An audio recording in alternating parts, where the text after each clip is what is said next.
Hoje nós vamos começar a nossa aula, então nossa aula vai versar sobre estuários, marismas e manguezais. Então nós vamos trabalhar dentro desse ambiente vendo quais são os processos mais importantes que ocorrem nesse tipo específico de ambiente costeiro e como que é o bentos, como que a cadeia trófica se desenvolve dentro desses vários sistemas, o que eles têm de comum e no que eles diferem, né, na sua relação de ambientes de transição.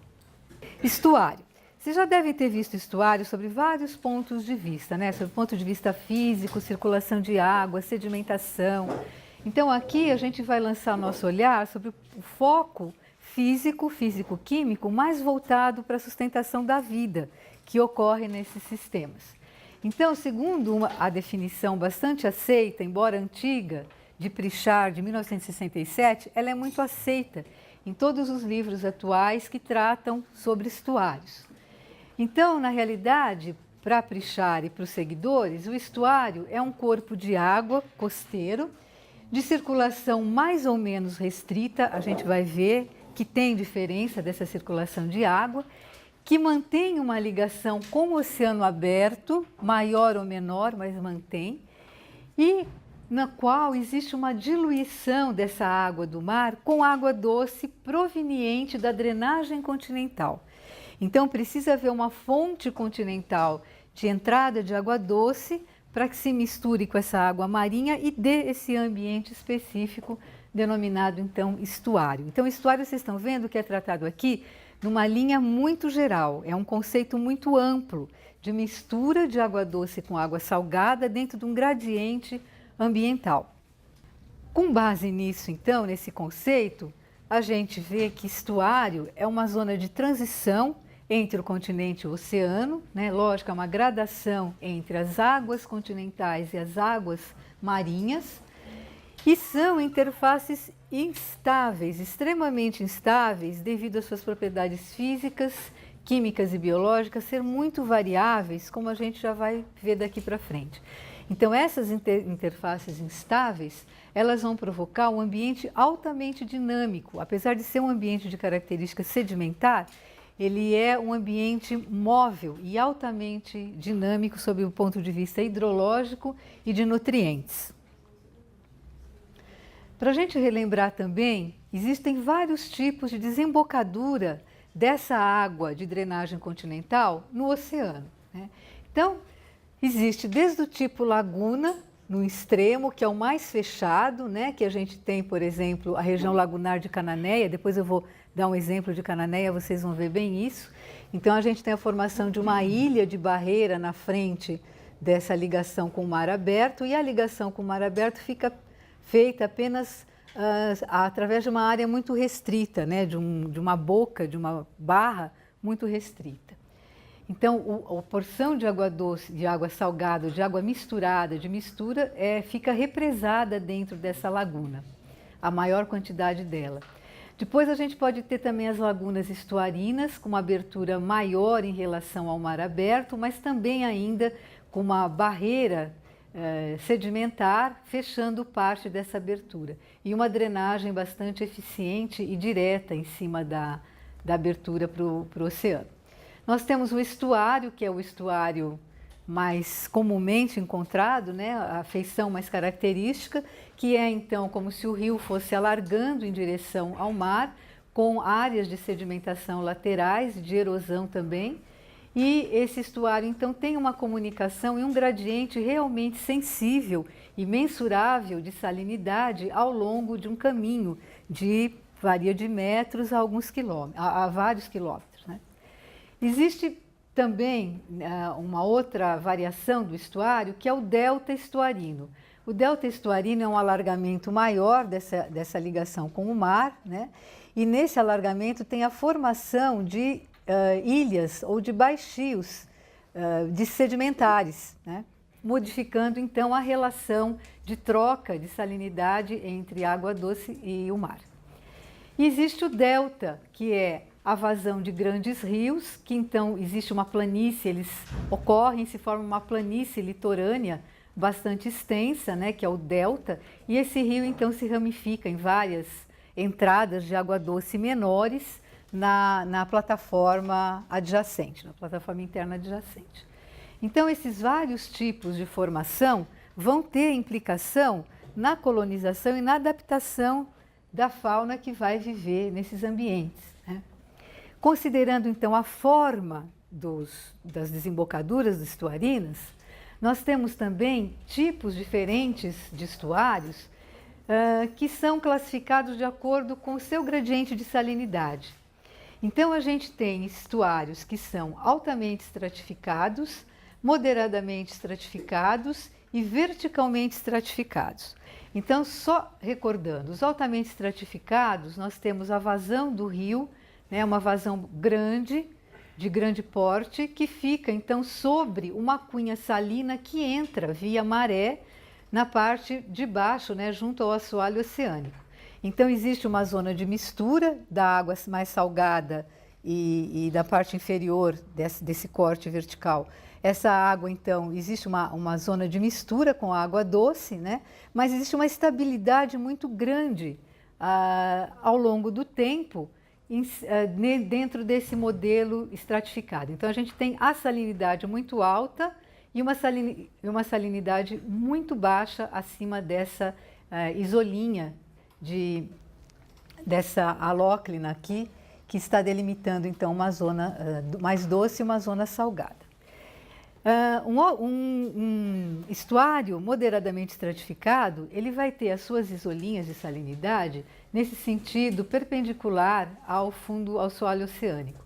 Significa o quê? Que essas linhas, por exemplo, de salinidade 30, 20, 10 até a água doce, elas vão decrescendo, claro, é um gradiente salino em direção à água doce, mas o que acontece é a existência de misturas verticais ao longo dessas porções, né, de águas mais ou menos salinas. Então, ao longo, além da saída de água doce na superfície, subsuperficialmente, a gente tem uma zona de mistura bastante intensa, porque é um estuário com maior quantidade de ventos, vocês estão vendo as ondinhas aqui?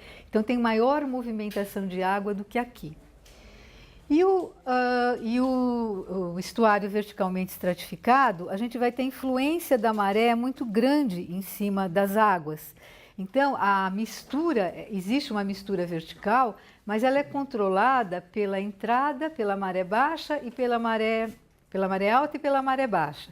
Então, o que acontece é que essa salinidade alta, ela vai migrando, ela vai se diluindo em relação à superfície. Nós não temos estratificação em ponto nenhum, não existe uma marcação grande de água mais doce aqui em cima, há uma mistura vertical intensa em todos os segmentos do gradiente de salinidade. E sempre esse gradiente vai variar com a maré. Então, na maré baixa, ele vai estar mais em direção ao mar aberto e na maré alta, ele vai estar mais em direção à terra. Bom, os processos sedimentares do estuário. Estuário, claro, é um ambiente de sedimentação, é um ambiente de erosão e também de sedimentação. Então, os sedimentos estuarinos são tipicamente finos, com predominância de silt e argila, exceto naqueles locais que são submetidos a correntes muito intensas. Então, esse sedimento vai se tornar mais arenoso. Essas partículas finas, elas tanto vêm do rio, quanto elas vêm através do mar. Elas tanto vêm de drenagem continental, quanto elas vêm de material em suspensão trazidos pelas águas marinhas. E elas vão então se tornar floculentas, elas vão flocular, vão se agregar em áreas em que a salinidade está em torno de 11 a 14 partes por mil. E depois elas vão então flocular, vai haver um agregado desse material orgânico nessa salinidade aqui, preferencialmente, e aí depois então, quando existe uma calmaria ou não existe muita movimentação das águas, esse material de flóculos, né, floculento, vai se decantar e vai depositar no fundo. Então, no fundo, a gente vai ter agregados, flóculos de matéria orgânica, né, aderida então a esse silt e essa argila. Então, quando existe vento, o que acontece quando o estuário é submetido a uma frente fria ou a ventos de determinada época do ano? Então, o sedimento, esse sedimento floculado mais fino, ele pode ser remobilizado e depositado. Mas uma vez que ele está depositado, como trata de argila e trata de floculação, é muito difícil que ele seja removido novamente. Então, ele pode ser ressuspendido, mas uma vez assentado e feito camadas desse sedimento, é muito difícil que essas camadas sejam muito revolvidas. Então, esse sedimento, na hora que ele decanta, tende a ficar nessa situação onde ele inicialmente foi depositado. Dificilmente ele será remobilizado, e só o será quando tiver uma expressão muito forte, dinâmica, ou seja, vento muito forte, uma corrente de maré extremamente forte e anormal a situação natural daquele estuário. Pode ocorrer também no estuário enclaves de sedimentos maiores, né, como cascalho, por exemplo, restos de calcário biogênico, como por exemplo mortalidade de conchas, de bivalves que vivem nesses sedimentos. Então, as conchas calcárias podem ficar aí depositadas, modificando localmente esse tipo sedimentar. A matéria orgânica que chega no estuário, ela é de origem continental e de origem marinha, mais continental do que de marinha, dependendo o ponto que a gente está ao longo desse gradiente estuarino, e ambas são depositadas no estuário. Então, o estuário caracteristicamente, ele tem matéria orgânica de origem mista, tanto de origem marinha quanto de origem terrestre. Em determinadas áreas desse estuário pode haver predomínio de uma ou de outra. Se a gente estiver no alto do estuário, claro, a predominância vai ser de material terrestre. Se a gente estiver na boca do estuário, a predominância local vai ser de matéria orgânica marinha. E a importância da sedimentação para a fauna bentônica, ela é extremamente grande, como vocês já viram até o momento na aula, né? Porque essa matéria orgânica, na realidade, ela vai virar um reservatório de alimento para os organismos do fundo. Então, quanto mais alimento, quanto mais matéria orgânica é aderida a silt e argila, e quanto mais ela é depositada, significa o quê? Que o reservatório de comida está cheio, o armário está cheio, a despensa está cheia. Então, os organismos vão ter uma grande quantidade de alimento à sua disposição. Também, o fato de ser um sedimento predominantemente composto por silt e argila faz com que a área pequena, né, superficial pequena desses sedimentos tenha um volume muito grande na adesão das partículas de alimento, da matéria orgânica. Então, a relação superfície e volume ela é muito alta, né, em termos de quantidade de sedimento. E isso favorece, então, a colonização por bactérias. A gente tem sedimentos finos, com muita matéria orgânica e grande quantidade de bactéria. Então, não é que o indivíduo vai comer o sedimento em si, pode até ser, como a gente vai ver, mas muitos deles estão se alimentando da bactéria e não do grão em si. A ação de ondas e correntes sobre o estuário. É a fonte de hidrodinamismo maior, são as ondas e correntes. E geralmente os estuários têm águas calmas, é um ambiente sedimentar com reduzida ação de ondas, né? Então é um ambiente meio que tampão em relação ao mar aberto. As correntes são causadas por maré e pelo fluxo do rio e geralmente elas estão confinadas nos canais de entrada no estuário, né? Principalmente se for um delta, por exemplo, que a gente tem inúmeros canais que se abrem nesse delta. Então, nesses canais, a velocidade pode ser aumentada devido ao estreitamento, da terra, né? Então, como fica esse canal, são longos, alongados, a água que vem, a força da maré, ela é aumentada a velocidade dentro desses canais que são estreitos, e aí então a gente pode ter um ambiente diferente do que o ambiente em outros estuários que não tem tantos canais, tipo um delta ou tipo semelhante. A variação de salinidade é a chave mestra desse ecossistema para estabelecimento dos animais e das plantas. Então, essa variação de salinidade vai ser uma função do fluxo de água doce e das marés e vai variar ao longo do tempo. Tanto com a estação do ano, a gente pode ter grandes variações em períodos de seca e períodos de alta pluviosidade, porque aí o que está interessando no caso, é a quantidade de água doce que está sendo acrescida ao longo do tempo, aquele volume que entra da terra para o mar, né, nesse ambiente de transição. E essas variações ao longo do ano, elas geralmente vão ocasionar no solo a evaporação causado pelo fluxo de água doce, né, por maior ou menor período de evaporação, depende se tem mais ou menos quantidade de água doce, e pela combinação do fluxo de água doce, por exemplo, de períodos intensos de chuva, no calor a gente vai ter então evaporação e aumento do fluxo de água doce. Então, a grande variabilidade da salinidade vai ter profundos efeitos na composição e na dinâmica da biota, né? E isso aí, então, vai ser um desafio fisiológico para que os organismos consigam colonizar e bem colonizar esse ambiente que é difícil e de ser colonizado pela maioria das espécies. Bom, então vamos ver o que acontece quando a gente faz um corte vertical no sedimento e a gente analisa o que acontece com a salinidade numa situação de maré alta e numa situação de maré baixa, num daqueles estuários de estratificação vertical. Então, à primeira vista, se vocês analisarem essas curvas, vocês vão ver, essa aqui é a curva da salinidade durante a fase de maré alta, na coluna d'água e dentro do sedimento. Aqui é a escala de salinidade que vai de 0 a 30. E aqui é o que acontece com essa salinidade numa situação de maré baixa, né? Então, dentro da coluna sedimentar, o que a gente vê?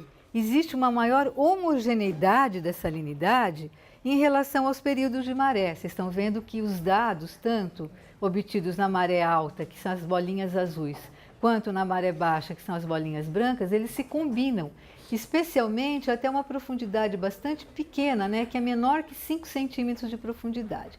Então, por volta desses 5 centímetros aqui, no caso, no exemplo, a gente vai ter que há uma variação da salinidade e uma diminuição muito acentuada da salinidade à medida que existe o recuo da maré e o período de maré baixa em relação a quando aquele sedimento está com água cobrindo superficialmente e está com aquela salinidade da coluna d'água cobrindo esse sedimento. Então, existe uma variação muito grande na superfície de um sedimento, superficialmente e nos primeiros milímetros ou poucos centímetros em relação aos períodos de maré baixa. Então, na praia, por exemplo, no ambiente de praia do estuário, na hora que está saindo e entrando a maré, os animais que estão aqui na superfície, eles estão sujeitos a uma variação muito grande. Vocês estão vendo de perto de 0 de salinidade até próximo de 20. Então, durante um ciclo de maré, esses animais que conseguem viver aqui, eles têm uma eurisalinidade, uma tolerância grande à variação de salinidade, para poder suportar, então, viver aqui. E os que estão em cima na epifauna, a mesma coisa, né? Se eles não têm a capacidade de se locomover, se eles são uma macrofauna mais localizada, né? Por exemplo, poliquetos, bivalves, então eles são sujeitos a períodos de muita variação de salinidade ao longo do dia.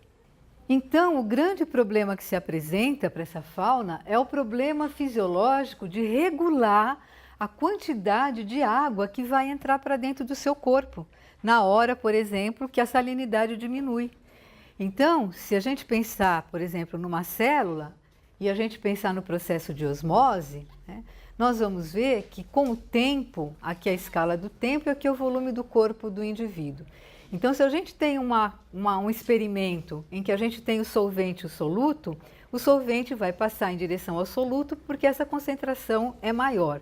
É o que acontece quando a gente tem os organismos em ambientes, no caso daquele exemplo, na maré alta, com água, maior quantidade, uma salinidade mais alta, porque a gente tem maior quantidade de água do mar, né, em torno dele. Então, se esse indivíduo não tiver uma capacidade de regular essa entrada de água e impedir que a água entre, o que vai acontecer? Vai acontecer que ele vai absorvendo água ao longo do tempo, por osmose, e simplesmente, se não tem controle, o indivíduo vai estourar, certo? As células do corpo vão estourar. Então, para os organismos viverem no estuário, eles desenvolveram mecanismos de regulação, né, que é denominado de osmorregulação. Então, eles conseguem regular osmoticamente os fluidos do seu corpo de tal forma em que haja barreiras, controle de penetração e de diluição dos fluidos do seu corpo com a água menos salina que vem de fora, né? Então, o que vai acontecer? Os organismos aprenderam a fazer um ajuste na composição iônica dos seus fluidos celulares, então eles têm uma regulação iônica e também eles conseguem concentrar materiais dissolvidos dentro de órgãos especiais. Então, como exemplo disso que eu estou falando, nós vamos ver em alguns grupos, nos crustáceos, como que os crustáceos, como que os moluscos e como que os equinodermos, que são organismos que ocorrem nos estuários, conseguem resolver esse problema fisiológico, né? Conseguiram, durante a evolução, arrumar solução para resolver isso. Então, caranguejos muito comuns em estuários, lagostins, camarões, eles possuem um sistema de osmorregulação muito bem desenvolvido, porque inclusive são organismos que entram e saem do estuário. Então, foi adquirido glândulas na base da antena, chamado de glândulas antenais, que elas vão controlar a pressão do líquido interno do corpo, de tal forma que elas conseguem também controlar, regular a quantidade de íons que é mantida dentro do corpo, que é trocada com o meio. Então, a glândula antenal dos crustáceos, ela é primordial para que os animais consigam viver nesse ambiente altamente variável quanto à salinidade, pela regulação iônica que elas conseguem fazer. Os crustáceos também têm um exoesqueleto, vocês se lembram? Aquela cutícula bastante espessa de carbonato de cálcio, que deposita então sobre o epitélio, e esse exoesqueleto ele vai restringir a permeabilidade do corpo, ou seja, a quitina, que é um elemento que compõe esse exoesqueleto, ela é impermeável. Então é como se o animal tivesse uma coraça meio que impermeável a essas, dificultando então essa passagem livre, né, de troca de soluto com o meio.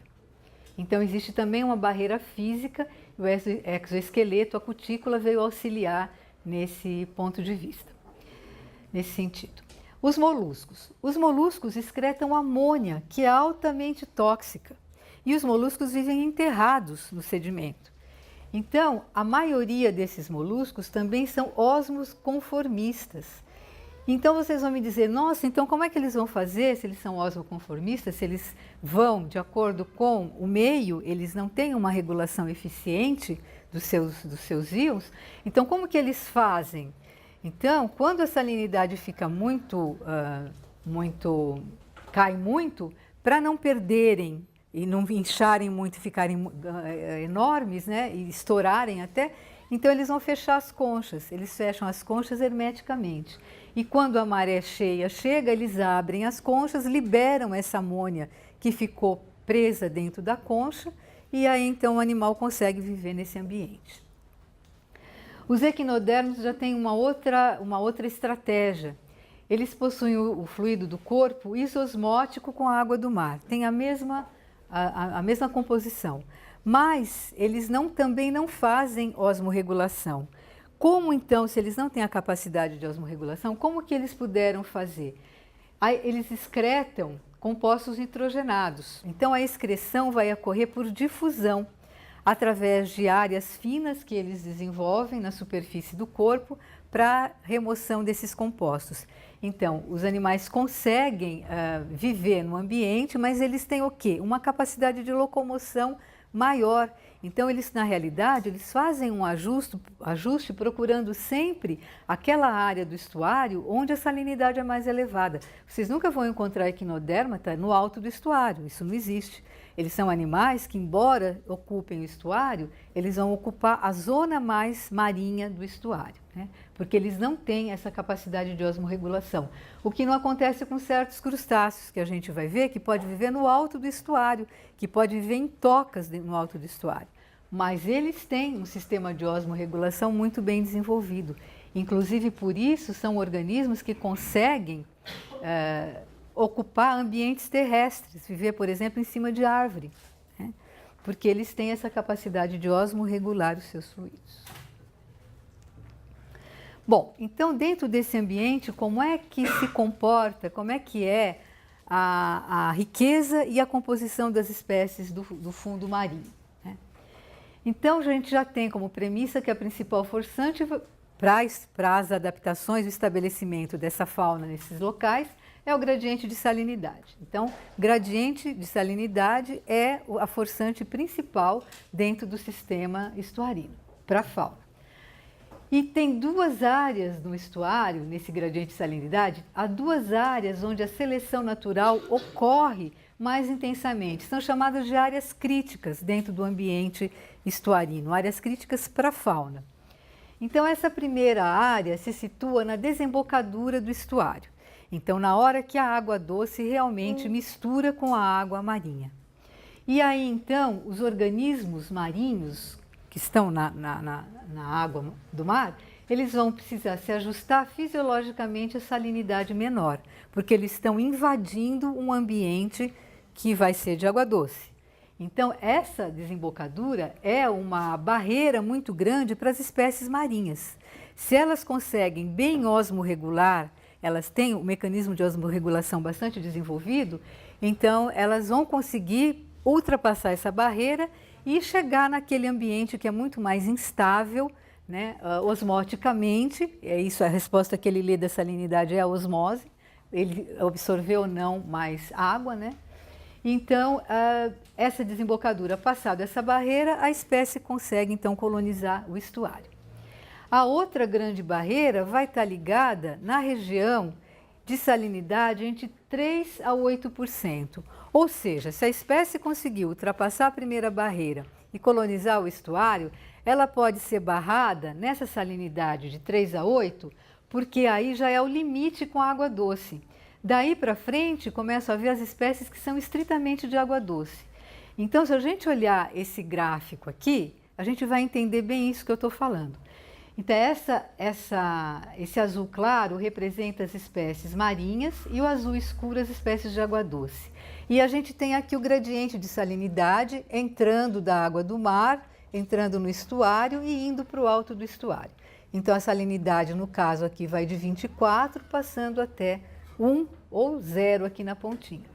E aqui esse estudo foi feito com o número de espécies de molusco. Então, olha o que acontece com essas espécies. Aqui, as espécies marinhas conseguem, né? Então, elas vêm do mar, conseguem penetrar estuário, mas há uma redução gradativamente do número dessas espécies, né? Sendo que as espécies marinhas dificilmente conseguem colonizar o alto do estuário. O contrário vai acontecendo com as espécies de água doce, que vão conseguindo avançar naquele ambiente transicional, né, até um certo ponto, a partir do qual não consegue mais haver espécie de água doce, né? Então, existe nesse ponto aqui de região de salinidade entre 3 e 8, é o lugar, se vocês olharem no gráfico, que é onde existe a menor riqueza de espécies. Né? Por quê? Porque aí é um ponto limite, tanto para aquelas espécies que conseguem, a grande massa das espécies que não consegue ultrapassar esse ponto, quanto a grande massa das espécies marinhas que também não consegue ultrapassar esse ponto. Então, se estudou ao longo de vários grupos de animais do bentos, em vários tipos de estuário, em torno dessa salinidade seria um ponto crítico para a dispersão das espécies, né? Estuário adentro. E então, o que a gente vê é que, em geral, as espécies marinhas conseguem tolerar uma salinidade até 15, 10, né? Consegue chegar ainda com um certo número de espécies. Mas depois daí é muito difícil, a diminuição é muito drástica. Os equinodermos são sempre pouco abundantes, eles são mais abundantes nessa área mais marinha, e os crustáceos conseguem ser abundantes em todo esse gradiente que eu falei para vocês. Eles conseguem viver até aqui, né? Essas últimas espécies aqui, se vocês juntassem não só moluscos, mas todo o grupo da fauna do bentos, vocês iam ter a dominância dentro da fauna dos crustáceos decápodes, principalmente dos caranguejos. Existe uma mudança também de composição das espécies e uma redução de riqueza em relação a uma salinidade mais alta. Então, quando a gente vai estuário adentro, a gente vai ter populações que são muito abundantes nos dois extremos e populações que são mistas, com diferentes graus de adaptação, mas que conseguem sobreviver dentro do ambiente estuarino. Então, vocês estão vendo que a curva ela é de abundância e de diversidade, ela é muito mais alta nos extremos do que no meio. Isso caracteriza o ambiente de transição e a dificuldade, as barreiras que existem quanto à salinidade e ao desenvolvimento de mecanismos para superar, então, a regulação dos fluidos internos dos animais.